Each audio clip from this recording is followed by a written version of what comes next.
Créez un projet intitulé Sensor GPS. Donnez-lui comme nom d'application Sensor GPS et comme nom de package comme MMA Android Lab Test. Sélectionnez l'API 8.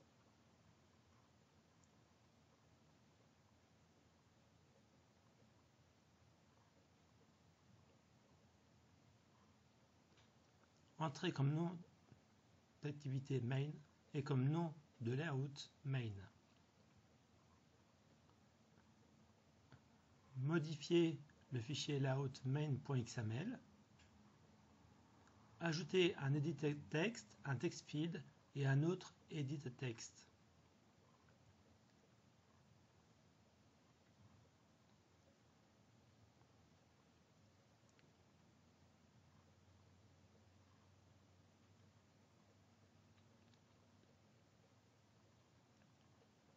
Donnez comme libellé au premier text view status.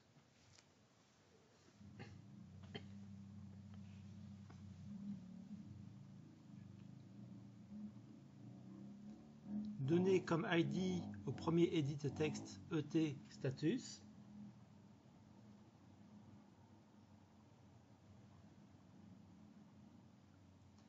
Donnez comme ID, comme libellé au deuxième text field position.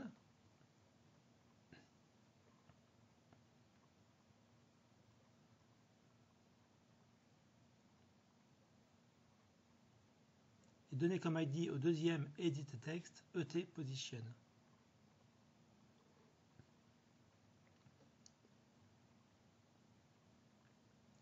Sauvegardez le fichier layout. Modifiez le fichier main.java.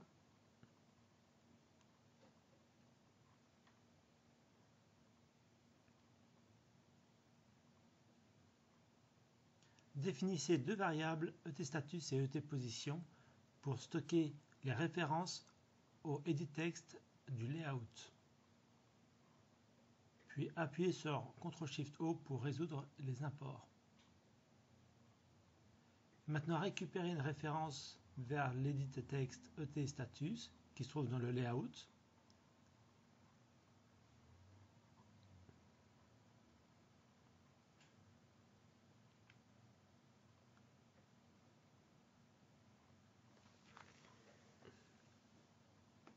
Et récupérez une référence vers l'edit text etPosition.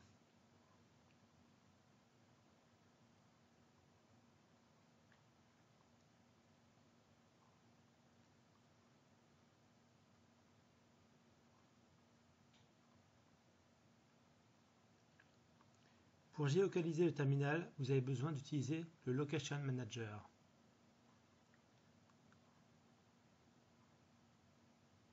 Pour obtenir le Location Manager, vous devez utiliser la méthode getSystemService.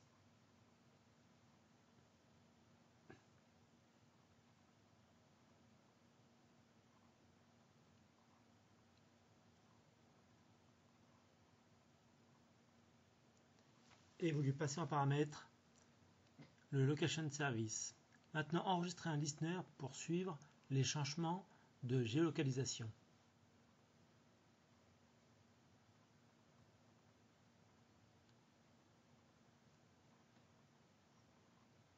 Sélectionnez le fournisseur de géolocalisation, donc la GPS.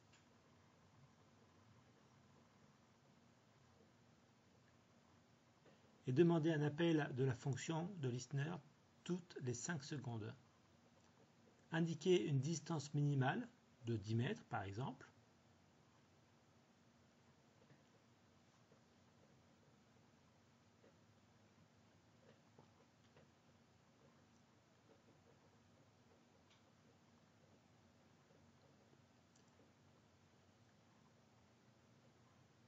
Et donc il y a une erreur qui est indiquée qui indique que vous devez implémenter le Location Listener.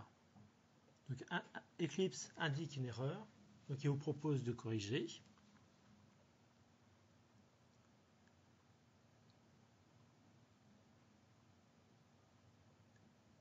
Dans la méthode onLocationChange,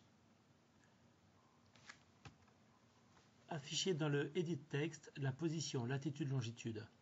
La position est fournie dans le paramètre location de la méthode, appelée lors du changement de position du terminal. Donc, on location change.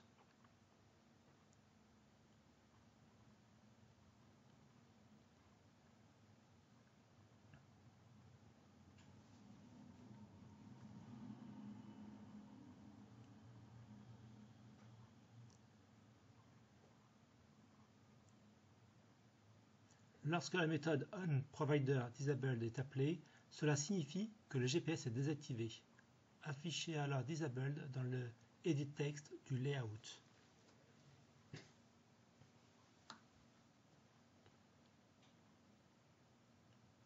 Inversement, lorsque la méthode onProviderEnabled est appelée, cela signifie que le GPS est activé. Donc affichez alors Enabled dans le edit text du layout.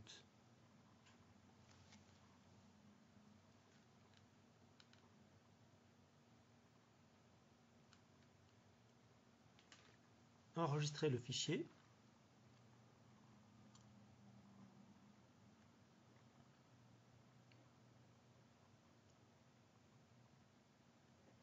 Sélectionnez le projet, puis lancez l'application dans l'émulateur.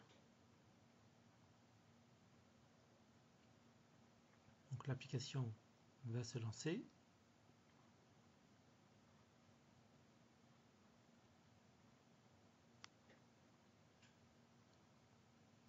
Et une erreur se produit. L'erreur survient parce que vous devez demander la permission dans le fichier Android manifest.xml. Donc ouvrez ce fichier, allez dans l'onglet Permission et ajoutez un Uses Permission. Et vous sélectionnez la permission Access Find Location. Enregistrez le fichier Android manifest.xml, puis relancez l'application dans l'émulateur.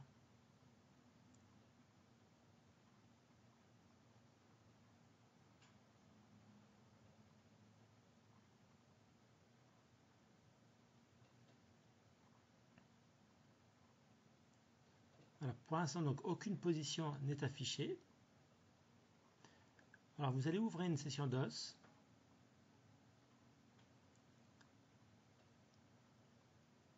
Et dans la session DOS, vous allez d'abord lister la liste des devices connectés, donc y compris les émulateurs.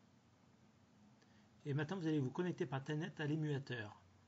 Et le port à utiliser est le nombre qui suit émulateur-. Vous voici connecté. Vous pouvez obtenir la liste des commandes en entrant Help.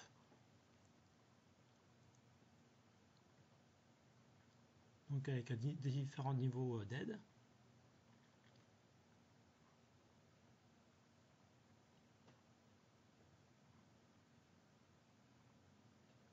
Et là, on va injecter une position fictive pour un terminal avec la commande geofix suivie de la position latitude et longitude. Et maintenant, l'émulateur affiche la position fictive GPS du terminal.